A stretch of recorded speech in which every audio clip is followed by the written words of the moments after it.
Ranking berdasarkan intensitas studi kritik teks. Selamat datang di Little Fish. Kita masih dalam seri ngobrol bareng AI mencari Tuhan dengan logika dan jujur. Sebelumnya kita bahas mengenai pondasi agama, yaitu kitab suci, tradisi, dan ajaran teologis. Nah, yang bisa diuji, pertama kita mulai dari kitab suci. Let's talk. 3 pondasi agama sebelumnya, yaitu kitab suci, tradisi, dan ajaran teologis. Yang paling bisa diuji adalah kitab suci dari bukti historis. Nah, yang saya tahu, kitab suci itu termasuk dalam teks kuno. Dan dalam teks kuno, pengujian dilakukan menggunakan studi yang disebut kritik teks. Nah, apa saja sih kategori atau dimensi dalam studi kritik teks untuk teks kuno, terutama kitab suci?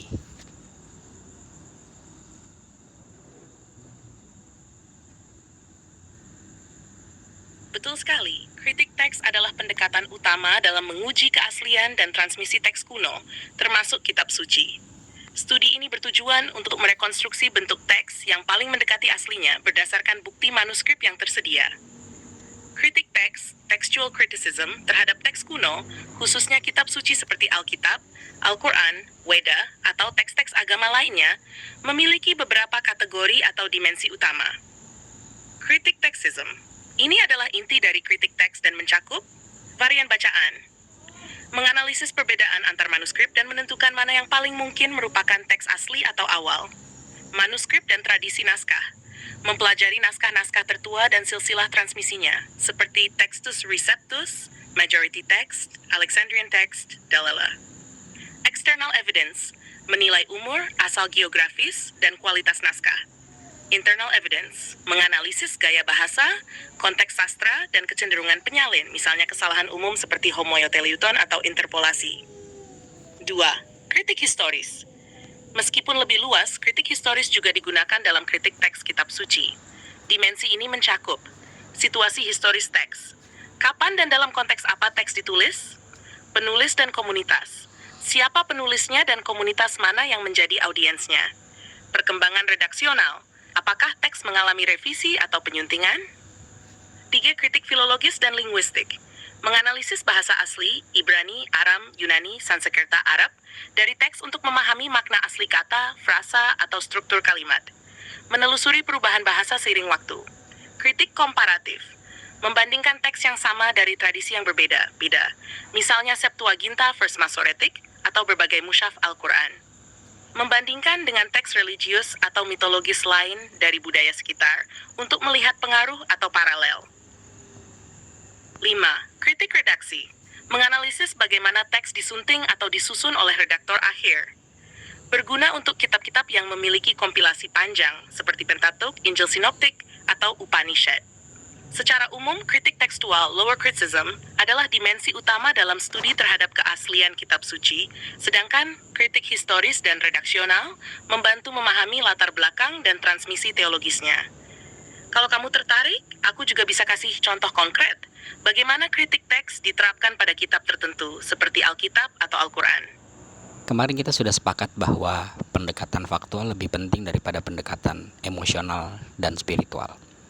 Jadi sebisa mungkin kita akan melakukan pendekatan faktual terlebih dahulu.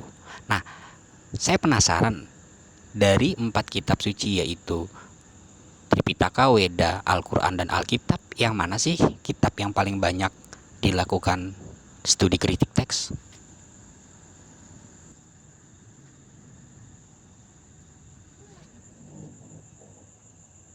Setuju, kalau kita menilai dari pendekatan faktual, terutama melalui studi kritik teks, maka kita harus melihat sejauh mana masing-masing kitab suci telah dianalisis secara akademik, seberapa banyak manuskrip yang tersedia, dan bagaimana kualitas serta kuantitas studi ilmiahnya. Berikut ini perbandingan keempat kitab tersebut dari sudut intensitas dan kelengkapan studi kritik teks. Khususnya Perjanjian Baru dan Lama, Paling banyak dikaji, jumlah manuskrip, lebih dari 5.000 manuskrip Yunani Perjanjian Baru, ditambah ribuan versi Latin, Koptik, Suryani. Usia manuskrip, beberapa fragmen berasal dari abad kedua M. Studi kritik teks sangat maju, dimulai sejak era Renaissance dan berkembang pesat di era modern. Ada institusi besar seperti Institute for New Testament Textual Research, INTF. Metodologi, gunakan semua metode kritik teks, eksternal, internal, filologis, redaksional, DSB. Kesimpulan, Alkitab, terutama Perjanjian Baru, adalah kitab suci yang paling banyak dan paling lengkap dikaji melalui kritik teks. 2. Al-Quran cukup banyak dikaji, tapi lebih baru dan terkontrol. Jumlah manuskrip ratusan sampai ribuan, dengan beberapa di antaranya sangat tua, Sana'ah, Topkapi, Tashkent. Usia manuskrip, beberapa berasal dari akhir abad ke-7 M, 1 abad setelah Nabi Muhammad wafat. Studi kritik tekstual Muslim fokus pada hafalan dan qiraat, sangat ketat dan konservatif, tidak memakai metode kritik teks Barat. Akademik non-Muslim atau sekuler meningkat sejak abad ke-19 dan belakangan lebih intens. Misalnya Angelika Neuwirth Geert Puin masih terbatas dibanding Alkitab karena akses politik, sensitivitas keagamaan, dan klaim teks yang tidak berubah. Kesimpulan, cukup banyak dikaji, tapi tidak seluas atau sedalam Alkitab dalam tradisi akademik Barat. WDKI tapi lebih bersifat filologis dan tradisional. Jumlah manuskrip banyak, tapi tidak terstruktur Alkitab atau Al-Quran. Studi kritik teks fokus pada rekonstruksi teks berdasarkan tradisi lisan dan naskah Sanskerta kuno. Kesulitan, teks ditransmisikan lewat lisan selama ribuan tahun. Teks sangat tua, sekitar 1000 saisi 200 sm, tapi naskah tertulisnya muncul jauh lebih lambat. Studi filologis dan linguistik banyak dilakukan oleh para Indologis, tapi tidak seintens kritik tekstual seperti dalam studi Alkitab. Kesimpulan, dikaji secara filologis, tapi tidak terlalu dalam dari sisi kritik teks formal seperti pada Alkitab. 4. Tripitaka, khususnya Pali Canon, ada studi, tapi terbatas.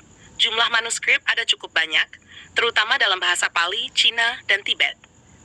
Lebih banyak dilakukan dalam konteks Buddhisme Theravada. Penelitian akademik modern lebih baru dan seringkali terfokus pada perbandingan versi, Pali, Sanskerta, Cina. Banyak teks yang ditulis berabad-abad setelah kehidupan Sang Buddha. Kesimpulan, ada studi, tapi lebih sedikit dan kurang sistematis dibanding kitab lain. Ranking berdasarkan intensitas studi kritik teks. 1. Alkitab, sangat intens, metodologi lengkap, banyak manuskrip. 2. Al-Quran, banyak manuskrip, tapi studi kritik teks modern masih berkembang. 3. Weda, lebih pada studi filologis bukan kritik teks formal. 4. Tripitaka, studi ada, tapi terbatas dan tidak sistematis. Kalau kamu mau, aku bisa bantu kamu lihat satu studi kasus kritik teks dari kitab manapun di atas, untuk melihat bagaimana hasilnya secara faktual. Wow, ternyata Alkitab yang paling banyak dilakukan kritik teks daripada kitab lainnya. Next kita mungkin akan bahas kritik teks di Alkitab kali ya.